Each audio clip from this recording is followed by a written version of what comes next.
All right, I want to take a look at what Trump said here, and you tell me if this is consistent with making America great again or making corporations great again. Check this out. The energy industry has been especially hard hit in the crisis. This afternoon, I met with Greg Garland of Phillips 66, Dave Hager of The poor energy industry has been hit hard. Evan Energy, Harold Ham of Continental Resources, Jeff Hildebrand of Hillcorp Energy, Vicky Holub of Occidental Petroleum, Mike Summers of the American Petroleum Institute, Kelsey Warren of Energy Transfer Partners, Mike Worth of Chevron, and Darren Woods of ExxonMobil. So basically, he met with all the big oil execs, the big oil corporation executives. I informed them that we will be making space available in the Strategic Petroleum Reserve to let American producers store surplus oil that can be sold at a later time. There's a tremendous abundance of oil, primarily because of the virus. The virus has just stopped. There's not a big abundance of oil because of a virus. There's a big abundance of oil because government is making people stay home. That's the reason. The coronavirus is a cover story. It's a smokescreen. It's a distraction from what's really going on. And before I continue with this, check this out. Hopefully, after you read this tweet from Donald Trump, which got 161,000 likes, you'll understand that he's not make America great again. He's make corporations great again. Just spoke to my friend, MBS Crown Prince of Saudi Arabia, who spoke with President Putin of Russia, and I expect and hope that they will be cutting back approximately 10 million barrels, cutting back, slowing down production, stopping the price war, which is lowering prices for Americans. When you cut back, you reduce your supply, the demand stays the same, that means oil prices go up. This tweet is one of the reasons why the energy sector, specifically oil, rallied the day that he tweeted this out. It rallied 22 to 25% in one day, one of the biggest rallies ever, single day rallies in the energy sector. We'll be cutting back approximately 10 million barrels and maybe substantially more, which, if it happens, will be great for Americans. Oh, he didn't say that. Will be great for the oil and gas industry. And then he follows it up with, could be as high as 15 million barrels. A cut of 15 million barrels a day. What's that going to do to the prices of energy? The price of energy will go up. And it says, great news for everyone. What bubble is this guy living in? It's not great news for everyone. Let me show you. Here's the unemployment graph. See that? Look at that. It was 3.3 million the Thursday before, and another 6.6 million, which is a total of 9.98 million people filed for unemployment. And now Trump's telling the Saudi prince to cut back on oil production, which is going to increase the price at the pump. It's going to increase energy prices at a time when Americans are jobless. How is that making America great again? But let's continue on with this because I want to get your take on what Trump says here in about a minute. Demand of everything, including oil.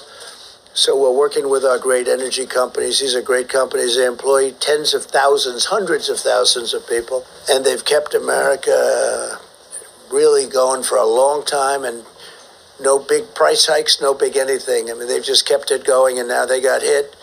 But with all the jobs and all of the good that they do, we're going to make sure that they stay in good shape. America's engaged. We're going to make sure that the oil companies, we're talking about the Rockefellers, guys. We're talking about very, very evil people. We're going to make sure those corporations stay in good shape while we have America shut down, while we have Americans seeking unemployment, while we're divvying up socialism through these socialist stimulus package. Thanks, Nazi Pelosi. Thanks, Chucky Schumer. Thanks, all you guys who signed on the dotted line for the Federal Reserve to come in and take over more swaths of America. Engaged in a historic battle to safeguard the lives of our citizens, our future society. Our greatest weapon is the discipline and determination of every citizen to stay at home and stay healthy. How is that the greatest strength?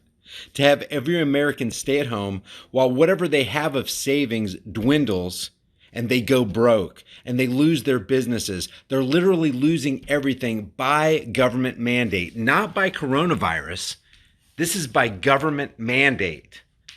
They're losing everything because of the edict of politicians, while they beef up the energy sector. The energy sector will profit. They'll be okay. They'll be in good shape because Trump's going to take care of them, but not Americans. We're going to throw them breadcrumbs while we give trillions. This stimulus package, it's a corporate bailout. It's the biggest corporate bailout ever to hit America, and there's more. They're not done yet. He also asked for another $2 trillion for infrastructure. Where's that money going to come from? Oh, that's right. We're going to pay for that. And the bankers are they're going to rake in the dough. Hard assets. They're going to create more fiat currency. They're going to inflate our currency. Our prices are going to go through the roof. They're going to go to the moon. We're not going to be able to afford to live. But the energy sector will be okay because Trump's going to take care of them because he's make corporations great again. I'm sorry, make America great again. For a long time, and we want them to stay healthy for a long time. So stay at home. This is ending. This will end. You'll see some bad. Stay at home. Stay at home, Americans. Stay at home. Stay broke. Let small business close. And let the Federal Reserve take over. Things, and then you're going to see some really good things. And it's not going to be too long. We will heal our citizens, and we will care for our neighbors, and we will unleash the full might of the United States of America to vanquish the virus. And with that, I'd like to ask Mike Pence to come up, Vice President, say a few words, and we'll have a couple of other quick talks on a couple of subjects, and we'll take questions. And it's a beautiful Friday in Washington, D.C., and our country's a great place, and we're getting better. We're getting better very quickly. This was... Okay, now I want you to pay very close attention to what he's about to say, because I want your opinion on what you think he means by this. Artificially induced. They said, close it down. You have to close it down. We closed it down, and we're healing, and we're going to get it better fast. So, Mike. Okay, I'm going to start this over. Listen to this again. A few words, and we'll have a couple of other quick talks on a couple of subjects, and we'll take questions. And it's a beautiful Friday in Washington, D.C., and our country's a great place, and we're getting better. We're getting better very quickly. This was artificially induced. They said, close it down. You have to close it down. We closed it down, and we're healing, and we're going to get it better fast. So, Mike, if you could come up, say. Now, what was it that he's saying was artificially induced? Because if he's saying the coronavirus was artificially induced, then why isn't he stopping the madness, the insanity of the lockdown? Leave your thoughts about this for the world and the Google Thought Police in the comment section below. If at any point you think I'm off base, give me your logic, truth-based argument. I'll see you guys in the next heavily censored shadow ban video.